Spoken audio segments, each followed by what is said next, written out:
Kombëtarja shqiptare e nis me disfat rrugëtimin për në Kupën e Botës.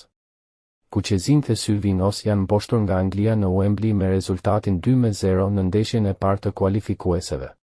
2 golat për 3 luanët i realizuan Lewis Skelly në pjesën e parë dhe Harry Kane në të dytën. Një paraqitje deri diku e mirë për lojtarët e kombëtares në disa fragmente.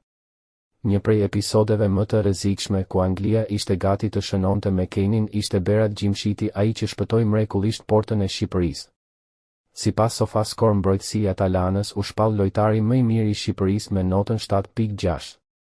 Ndërsa me notën më të ulët në kombëtaren shqiptare u vlerësua Yasir Asani me 6, i cili nuk ishte as pak në mbrëmjen e tij më të mirë.